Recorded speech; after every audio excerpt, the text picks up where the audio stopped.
तो भारत ने एक बार फिर से दुनिया भर के देशों को पीछे छोड़ने का नमूना दिखाकर चीन, जापान और जर्मनी की टेंशन बढ़ा दिया है, क्योंकि भारत ने अब चीन की चाल को मात देना शुरू कर दिया है। और जहां एक तरफ चीन, जापान और जर्मनी जैसे देशों की अर्थव्यवस्था में उथल-पुथल मच रही है और उनके विदेशी मुद्रा संभलने का नाम नहीं ले रही है, वहीं भारत ने विदेशी मुद्रा में ग्रोथ हासिल करते हुए फिर से एक बार नया खेल कर दिया है। दरअसल हाल ही में खबर निकल कर आ रही है कि भारत का विदेशी मुद्रा भंडार, यानी कि भारत का जो विदेशी खजाना है जिसका इस्तेमाल दूसरे देशों से सामानों को खरीदने के लिए किया जाता है, वो पिछले सभी रिकॉर्ड को तोड़ते हुए आज तक के सबसे हाई लेवल पर पहुंच गया है और भारत का विदेशी मुद्रा भंडार लगभग $690 बिलियन पहुंच चुका है, जिससे भारत के आगे बढ़ने की रफ्तार देखकर सभी देशों को चिंता सताने लगी है कि भारत जल्द ही जापान और जर्मनी को पीछे छोड़कर दुनिया की तीसरी सबसे बड़ी इकोनॉमी वाला देश बन जाएगा।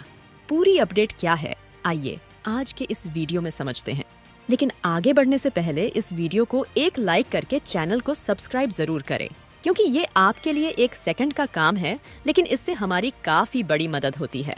सबसे पहले तो भारत का विदेशी मुद्रा भंडार सबसे हाई लेवल तक पहुंच चुका है। इसके लिए कमेंट बॉक्स में भारत को बधाई जरूर दें। असल में देखा जाए तो चीन जैसे देशों को परेशानी इसीलिए हो रही है क्योंकि न सिर्फ भारत का विदेशी मुद्रा भंडार आज तक के सबसे हाई लेवल पर पहुंच चुकी है, बल्कि दुनिया भर के देशों में बनी युद्ध की स्थितियों को देखते हुए भारत ने गोल्ड रिजर्व को भी बढ़ाना शुरू कर दिया है, ताकि अगर पैसों की वैल्यूएशन डाउन होती है तो भारत के पास भारी भरकम मात्रा में गोल्ड रिजर्व मौजूद रहे और भारत की इकोनॉमी में कोई भी असर ना पड़े। यहाँ तक कि रिपोर्ट की माने तो भारत के केंद्रीय बैंक आक्रामक तरीके से सोना जमा कर रहे हैं और अकेले इस साल 30 टन से अधिक सोना खरीदा है, जिससे भारत चीन के बाद सोने का दूसरा सबसे बड़ा खरीदार बन गया है। यानी कि चीन सोना इकट्ठा करने के मामले में कब भारत से पीछे चला जाए, इस बात की कोई भी गारंटी नहीं है। और भारत की वजह से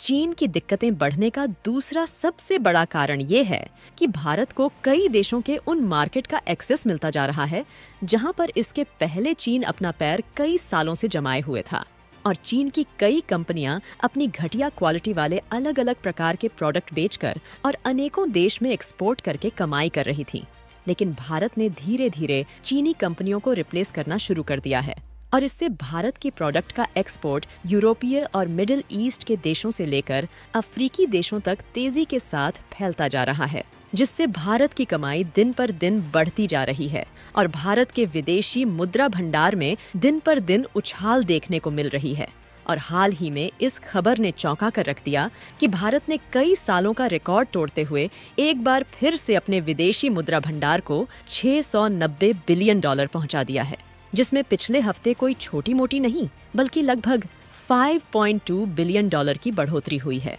और किसी एक हफ्ते में भारत के विदेशी मुद्रा भंडार में लगभग $5 बिलियन की बढ़ोतरी होना अपने आप में ही बहुत बड़ी बात है। आपको बता दें कि विदेशी मुद्रा भंडार में डॉलर, यूरो और पाउंड जैसी करेंसी को रखा जाता है जो कि इंटरनेशनली ऑपरेट होती है और लगभग सभी देश इस तरीके की करेंसी में ट्रेड करने के लिए तैयार हो जाते हैं। और जिस देश की विदेशी मुद्रा भंडार जितनी ज्यादा होती है वो उतना ज्यादा पावरफुल देश में गिना जाता है, क्योंकि जब भारत कोई भी सामान दूसरे देश में एक्सपोर्ट करता है तो भारत को जो पेमेंट किया जाता है वो इसी विदेशी मुद्रा भंडार में एक्सचेंज करके किया जाता है, जिससे दूसरे देशों से पेमेंट लेने में दिक्कतें नहीं होती। और जब हमें दूसरे देशों से कोई सामान खरीदना होता है तो इसी विदेशी मुद्रा भंडार से पैसे को निकाल कर पेमेंट किया जाता है। और देखा जाए तो पिछले 1 साल में भारत के विदेशी मुद्रा भंडार में लगभग $95 बिलियन की ग्रोथ देखने को मिली है, जिससे विदेशी मुद्रा भंडार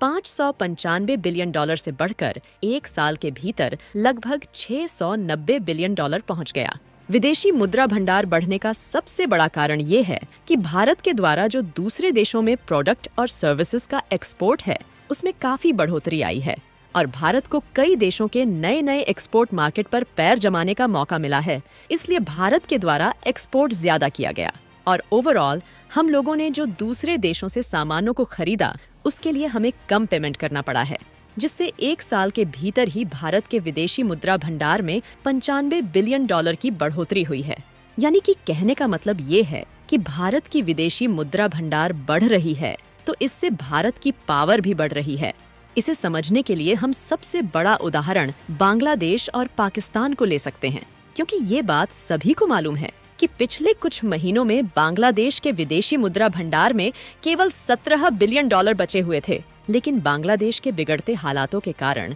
उनके ये सारे पैसे खत्म हो गए हैं, जिससे बांग्लादेश के पास ना तो भारत और रूस के बकाया राशि चुकाने के लिए उनके विदेशी मुद्रा भंडार में पैसे बचे हैं,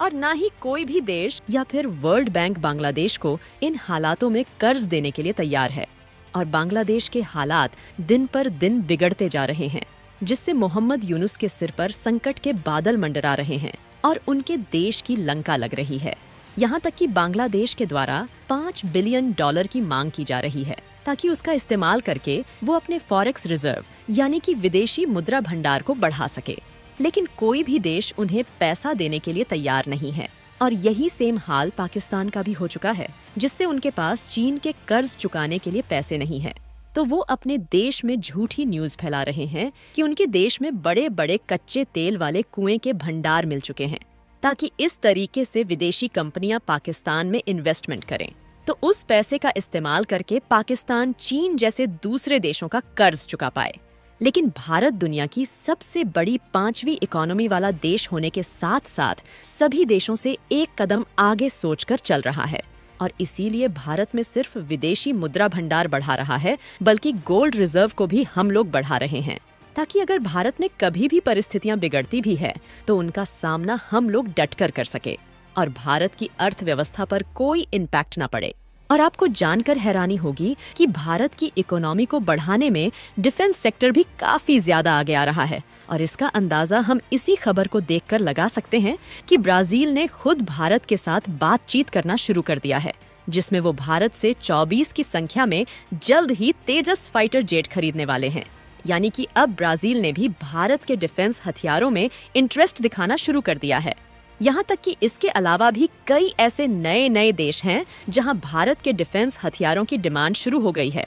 और भारत डिफेंस हथियारों के एक्सपोर्ट के रूप में आगे बढ़ रहा है। सबसे अच्छी बात यह है कि डिफेंस हथियारों की कीमत कोई थोड़ी बहुत नहीं होती, बल्कि लड़ाकू विमान, टैंक्स, मिसाइल और आर्म्ड व्हीकल जैसे डिफेंस हथियारों की कीमत काफी ज्यादा होती है, जिसके कारण इनके एक्सपोर्ट से भारत की कमाई काफी तेजी से बढ़ रही है। और अब वो समय दूर नहीं है जब हम लोग जापान और जर्मनी को पीछे छोड़कर भारत को दुनिया की तीसरी सबसे बड़ी इकोनॉमी बनाने जा रहे हैं। फिलहाल आपको क्या लगता है कि भारत को तेजी के साथ आगे बढ़ाने के लिए किस रास्ते में कदम बढ़ाना चाहिए? अपनी राय कमेंट में जरूर बताएं।